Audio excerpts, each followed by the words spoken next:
বিসমিল্লাহির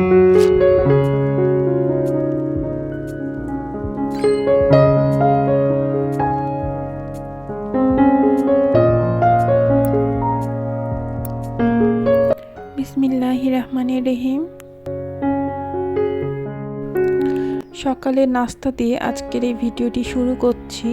সারা দিনের কাজকর্ম আর এই তো টুকিটাকি গল্প নিয়ে চলে এলাম আপনাদের মাঝে। আসসালামু আলাইকুম ভিউয়ার্স, কি অবস্থা, কেমন আছেন? আশা রাখি সকলে নিজের নিজের অবস্থান থেকে বেশ ভালোই আছেন এবং আমিও আপনাদের দোয়ায় আল্লাহ পাকের অশেষ রহমতে আমি আমার পরিবার নিয়ে আমার অবস্থান থেকে বেশ ভালোই আছি। তা আমি দ্য স্টেডি ব্লগ থেকে নতুন আরও একটি ভিডিও নিয়ে আপনাদের মাঝে চলে এলাম। তো আমি তো সকালে বেশিরভাগই দেখা যায় এই যে রুটি পরোটা এই ধরনের নাস্তাটাই বানাইনি, কারণ রুটি পরোটা বানাতে কেন যেন আমার কাছে বেশি সহজ মনে হয়। খিচুড়ি করতে গেলে একটা টেনশন থাকে যে খিচুড়িটা আবার খাবো কি দিয়ে, তো ভর্তা করা লাগে, তার সাথে ডিম ভাজি, শশা, মানে বিভিন্ন ধরনের কিন্তু আইটেম করা লাগে। 2-3টা আইটেম না হলে কিন্তু খিচুড়ি আমার খেতে মোটেও পছন্দ লাগে না। আর আমার কাছে রুটি বা পরোটা আমার কাছে সহজ লাগে, কারণ আমি এটা চা দিয়েও খেয়ে নিতে পারি। তো যাই হোক, এই তো তারপরও আজকে আমি ভাজি করে নিয়েছিলাম আর সেই সাথে ছিল এই তো রসমালাই আর পরোটা আর রুটি। এই তো আমাদের আজকে সকালের নাস্তা। তো আজকের ভিডিওটি অনেক ছোট, তো প্লিজ আপনারা স্কিপ না করে পুরো ভিডিওটির সাথেই আমার থাকবেন। তো আজকে আমি ভয়েসটা দিচ্ছি একদম মানে ভাঙা ভাঙা গলায়, কারণ আজকে তো দুপুরে একটু ভয়েস দিতে এসে কেন যেন আমার খুব আলসামি লেগেছে। আমি ঘুমিয়ে গেছিলাম, তারপরে আবার ঘুম থেকে উঠে ভয়েস দিতে বসেছি। তো জানি না গলাটা আমার কাছে ভারী ভারী মনে হচ্ছে, আপনাদের কাছে কেমন লাগছে। তো এই তো সকালে নাস্তার পর প্রতিদিনের কাজ আমাদের যা থাকে আমি পুরো বাসাটাই একটু গুছিয়ে নেওয়ার চেষ্টা করি, কিন্তু সব ভিডিও তো করা সম্ভব হয় না, যার কারণে আমি কিছু কিছু মানে কিছু কিছু পার্ট আমি ভিডিওতে রাখার চেষ্টা করি। আসলে পুরো বাসা যদি আমি গোছানো দেখাতে চাই, তার সাথে টুকিটাকি সব কাজ, তো ভিডিও কিন্তু অনেক লং হয়ে যায়। তো আর এত বড় ভিডিও কিন্তু আমার প্রিয় আপুরা দেখতেও বিরক্ত বোধ হবে। তো এই তো এখন পর্যন্ত যে সকল আপু ভাইয়ারা আমার এই ভিডিওটির সাথেই আছেন, প্লিজ আমার ভিডিওর কোন একটি অংশ ভালো লেগে থাকলে একটি লাইক দিয়ে দিবেন।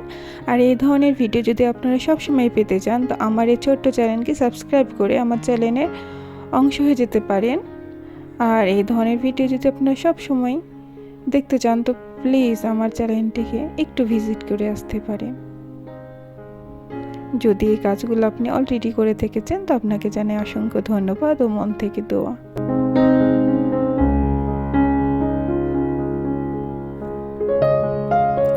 আজকে বিকালের নাস্তা তেমন একটা ঝামেলা রাখিনি। এই তো একটা বাটার বন ছিল, আর বাটার বন আমার খুব পছন্দের একটা মানে খাবার। তো এই তো বাটার বনের সাথে আরেকটু জেলি মিশাই নিয়েছি, আর তার সাথে দুধ চা করে নেব। আর এটাই থাকবে আজকে আমাদের বিকালে।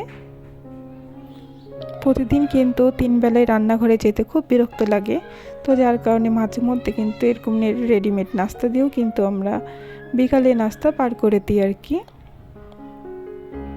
দুধ চা কিন্তু আমার একটি পছন্দের প্রিয় খাবার, কিন্তু প্রচণ্ড গ্যাসের কারণে আজকাল আমি দুধ চা খেতেই পারি না। তো কম খাওয়ারই চেষ্টা করি, কিন্তু মাঝে মধ্যে একদম মনকে বাধা দিতে পারি না। তো মাঝে মধ্যে কিন্তু খেয়ে নিয়ে আবার কি হয়, গ্যাসের ওষুধ খাওয়া লাগে। তো এই তো আমাদের জীবনটাই এমন, মনকে অনেক কিছুই বোঝাতে পারি না। তো আমি একটা আমার কিচেনের জন্য কিউট একটা জিনিস কিনেছি, সেটাই আজকে আপনাদের সাথে শেয়ার করব। তো জিনিসটা অনেক সামান্য, কিন্তু আমার কাছে অনেক অনেক অনেক বেশি পছন্দের, তাই ভাবলাম যে একটু আমি আমার আপু ও ভাইয়াদের সাথে শেয়ার করতেই পারি। এখানে আমি একটা কিয়াম ব্র্যান্ডেরই মানে ননস্টিকের একটা কড়াই কিনেছি। তো এই কড়াইটাতে সব কিছুই করা যাবে আর কি। তো আমি যেটাতে রান্না করি সেটা একটু সাইজে বড় ছিল, যার কারণে আমার রান্না করতে মানে অল্প তরকারি রান্না করতে একটু মানে বিরক্ত লাগে, যার কারণে এবার আমি আমার মানে পরিবারের মাপ অনুযায়ী এই কড়াইটা কিনেছি। এইটা ঠিক নন স্টিকও না, কিছুটা সিরামিকের মতো। দেখতে দেখতে ভিডিওর একদম শেষে চলে এসেছি। সকলে ভালো থাকবেন, সুস্থ থাকবেন। আসসালামু আলাইকুম, আল্লাহ হাফেজ।